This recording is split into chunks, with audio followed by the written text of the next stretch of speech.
Hello, this is CB Ultra 768, and as you've read the title, I'm here to give my thoughts on the new Netflix Ultraman show, which I just consider calling it just Ultraman 2019. Now, I will warn you right now, I am going to go into spoilers territory.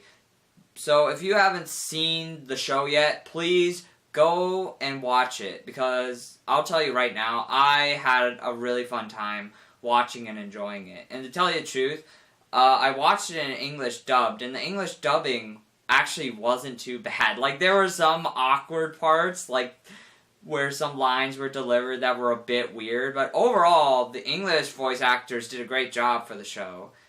But, I can't wait to watch it again, because I'm thinking of actually watching it again, but, like, doing it in Japanese, because I want to hear what the difference is between English and the original audio.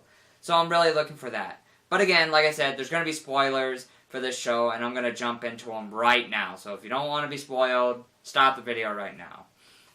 So, if everybody knows the story of this show, it's basically, this show is based off the manga of the same name, where we follow Hayata's son, Shinjiro Hayata, who is slowly becoming the new Ultraman. And there's, like, a mysterious enemy known as Bemular, who, like, has a similar kind of Ultraman suit to him, almost. Like, when I first saw that enemy in, like, the manga, I'm like, who's this Ultraman guy? And it's, like, so weird that he takes the name of, like, the first monster we ever saw Ultraman fight. But still, it's kind of cool, because it's, like, a reference. Like, oh, hey, reference to, like, the first Ultraman, because that was the first enemy he ever fought out of all the enemies. And speaking of enemies, it was great, like, all the designs, like, they were different enough to be unique, but you could still tell them apart, and you could still tell that they were, like, classic Ultraman enemies. Like, when he goes after an alien that's, like, eating people alive, that was, like, apparently Bolton, which at first I was like, is that Bolton? But then he pulls out these claws, and I was like, oh yeah, it is Bolton! And that was, like, pretty cool. Like, even towards the end of the episode, he even, like, multiplies. I was like, yeah, nice, that was cool. And that episode was great, because I love they, like, introduced the limiter. Because, again, this Ultraman, unlike the original Ultraman, he can fight for as long as he wants, but if he needs a little extra boost in power, they say he can unleash the limiter, which will only give him 3 minutes. Which, as soon as I heard that, I'm like, nice. I really like that idea. That he can go all powerful, but only for like 3 minutes, which was just like great. Let's see, the other monsters were really good too, like Dada. Though I'm probably saying his name wrong, but basically he's the. If you guys remember Ultraman, the original Ultraman, there's an episode where there was this, like, zebra-looking alien who was going around shrinking people and kidnapping them to be, like, subjects for experiments. And, like, Ultraman Hayata had to go and save his captain and this lady he was trying to protect from him. But this one is, like, very different. Like, he puts on, like, a whole show. He beats the shit out of, like, Ultraman.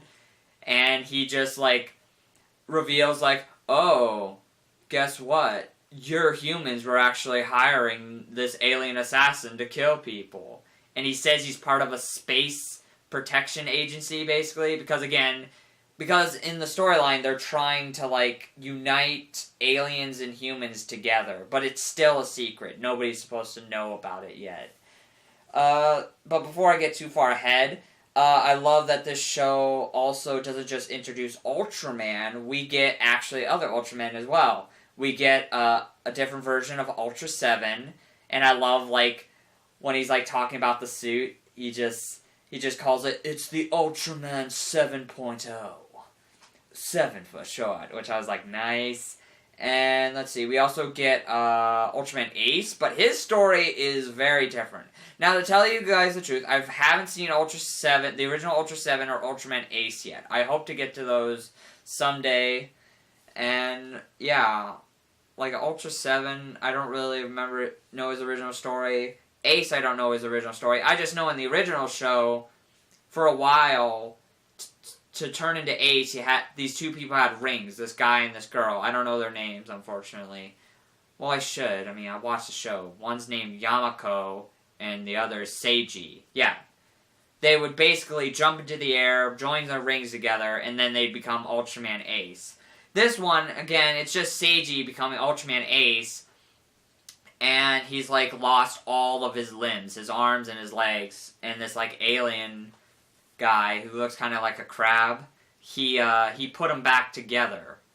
And the way the characters are introduced is, like, great, too. Like, when Ultra 7 first shows up, he just, bam, without mercy, just kills this alien. And then Ultraman Ace, he's, like, taking out some crooks, and he's, like, stealing money. Like, yeah, his character is very different. And I'm like, huh, interesting. And it's cool that they don't just have 3. They have 4 Ultramen. They even introduce Ultraman Jack. Though he does not transform in the show, but he does have, like, the bracelet he would use. Which, again, is a show I have not seen. Need to watch that. And the other thing I like about this show is it just takes place after the original series. So, like, everything else doesn't really connect, I don't think. Like, it probably does, but I mean, I like that it's just, look, if you watch the original show, this is a sequel to it, and it's going with its own storyline, which I really appreciate. And, let's see. Of more spoilers, the scene where, like, he's fighting the monster in the streets, which I remember that from the manga. The only thing they changed was the monster itself, because the monster he fights in the street was supposed to be Red King, but instead of Red King, they changed him out for Black King, which, I mean, I don't mind. It was still cool, because it was a great moment where he's, like, getting thrown, and he's about to hit people, but then he starts flying, and I was like, nice. It's like, and it was cool. That was a cool aspect of the show. He's, like, slowly learning all these new abilities. The one thing I was not liking was his hesitation. He kept hesitating on wanting to kill the aliens. But, I mean, I get that. Because, I mean, this show, I mean, like the original Ultraman, when he fights the aliens, you think, oh, they're all bad, so it doesn't matter. This one, it kind of, like, tries to show that, look, there are good and bad aliens, but it's kind of hard to tell them apart from each other. Which, I mean, even the original Ultraman covered that. Like, I don't know the name of the kaiju, but I'll put a picture up of it. But that one, when he first fights it, it's just a baby, and it doesn't even want to fight him. And, like, Ultraman even, like, saves that monster. Like, that's the thing. He didn't destroy all the monsters. He sometimes knew, oh, well, this monster ain't bad. I'll let him go. Which I really like when Ultramen do that sometimes. What else do I gotta say about the show? Again, sorry if this is going on too long. I just really want to get my opinion out on this. Because again, this is a really good show, and I really hope it gets a season 2, honestly. Let's see, more towards the end. I guess of more enemies, like the final episode was, like, great. There was one alien in the final episode I didn't really recognize. It was like a plant. He, like, had a flower on his back, and he had, like, vines and stuff. I didn't know which Ultraman enemy that was supposed to be, honestly. I never seen that one, so I had no idea who he was. There was even, like, another enemy, like, towards the end, Ultra 7's, like, suit is, like, messed up, but he gets a sword, and he's sword fighting with this one guy who he says, someone who could finally fight. And I'm, like, wondering, is that an Ultra 7 enemy? Because he was, like, putting up one hell of a fight with Ultra 7. But then Ultra 7 wins. And I love the line he says after he beats him. It's pretty badass. I was like, holy shit. And then... But the one who I, like, I didn't even recognize, but I thought his weapon looked unique. I was like, who is this guy that was supposed to be an Ultraman enemy? He was, like, he's wearing the, like, white armor, and he has, like, a gun, and he had, like, some kind of U-shaped sword. But then he finally announces his presence. He's like, I'm Ace Killer! I was like, oh, you're Ace Killer! I'm like, oh, I'm sorry, I didn't recognize you. You don't look like Ace Killer. I mean, he didn't have, like, the red and the gold, and, like, his weapon didn't look like the weapon that Ace Killer would have. But he was a pretty fun character. Like, let's see. Like, when Ultraman first sees him, he goes like, you're not a big deal. And he goes like, a lot of people think I'm a big deal. Which I found pretty hilarious. And, Ultraman Ace at the end of that episode was kind of a dick. He like lets Ultraman and Ultra 7 walk into the trap, and he like doesn't help them for like the longest time. I'm like, man, you dick, come on, jump in, help them. But I mean, we did get a cool imagery where the plant alien grabs them and he puts them in like the position like I never saw the episode, but I seen the clip where the Ultra Brothers get like hung on crosses and they're like low on energy. I don't know what the situation was. I remember I watched a clip where like they're all on this planet, but then they realize they're all losing their power, and then they realize there's a monster attacking Earth, and they're like, Ace, you gotta go stop that monster. And he's like, no, I won't leave. And they smack him in the face, and he goes, go, you have a duty. And they give him the rest of their energy, and he flies out of there. Sorry if you hear the barking. I think my sister's almost home. But, yeah. And then, like, Ultraman Ace comes back and he fights Ace Killer, which is, like, a nice reference to that moment, because that's exactly what happens. Ace jumps in, and he, like, beats the shit out of the guys, and he's trying to save Ultraman and Ultra 7. And there's, like, a cool part where, like, Ace Killer is just too fast. And so what he does, he gets himself stabbed, pulls off his, like, wrist of his arm, and then he, like, shoots a cannon, and he blows a giant hole in him.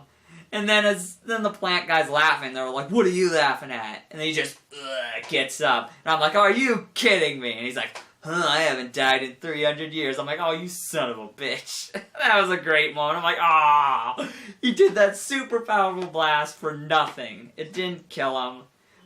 But then luckily, Shinjiro unlocks his power. And even like, Ito is like, what? He unlocked his limiter without us having to do it. How do you do it? And he's just like glowing red. And I love they go like, remember, you only had 3 minutes. And he's just like, it'll only take 3 seconds. And that whole fight scene's great. Like, I love fight choreography where it's like, the one guy's like, trying as hard as they can to like hit him. And then the other guy's just, like not even trying to block. Like, effortless. Like, the only other example I could think of is, like, Godzilla Final Wars, where, like, even the good guy and the bad guy do it. Like, the bad guy is, like, does the blocking and beats the shit out of the hero, and then later on, the hero does the exact same thing, which is, like, I love that kind of shit. It's awesome. And then he just, like, blasts him, and then they even go, like, how did he even do that? The thing is broken! Meaning he shot a laser out of his own hands, which is... Again, sorry if I can't say the beam right for it. But yeah, it was freaking awesome. I really enjoyed that. But then when Ace Killer dies, like I love, he's like, how is this possible? I guess a failsafe activates on his ship. And he's like gonna nuke him. I'm like, oh, what the hell? He's got a nuke. But then luckily Bemular shows up and just charges up, I guess. And he shoots a beam. And I'm like, what? He could shoot a beam? I'm like, so is he an Ultraman? And it's just raising a lot of questions. And then it just ends with, like, him picking up Ace, and he's like, don't worry, I'll take care of him. Because there's this, like, I gotta back up a bit. Because there's a whole plot where they're like, they think Bemular destroyed this plane. Turns out, he did not. It turns out he was actually trying to protect this plane, because it had an alien family on it, and Sekiro, Ultraman Ace,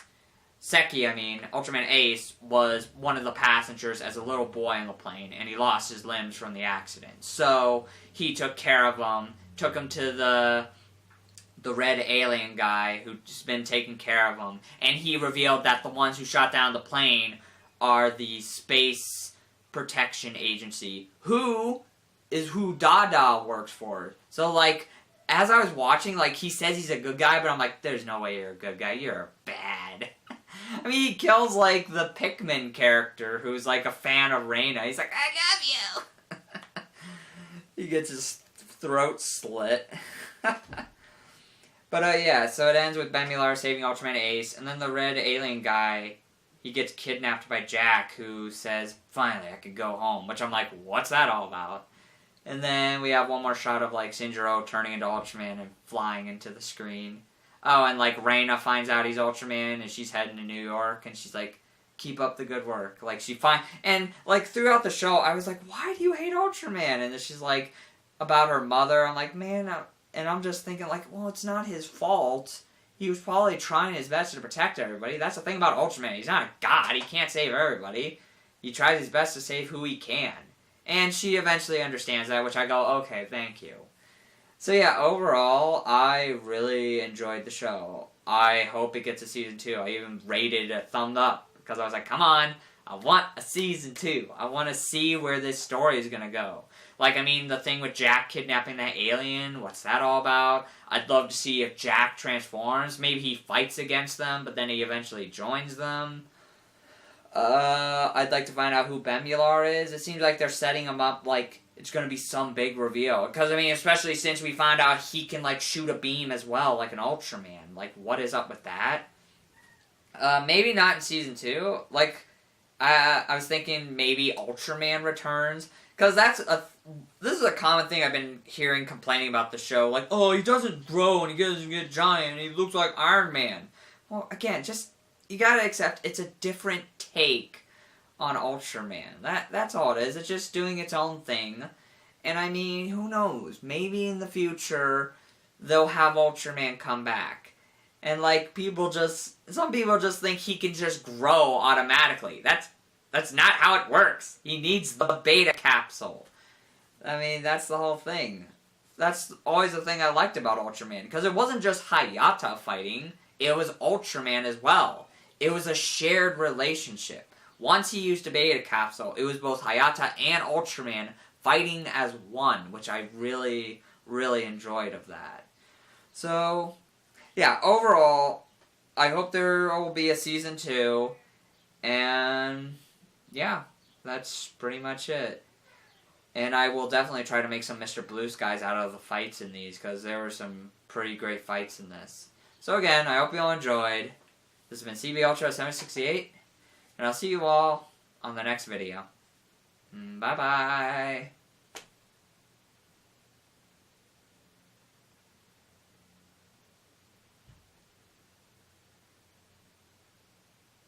I don't know why I did that.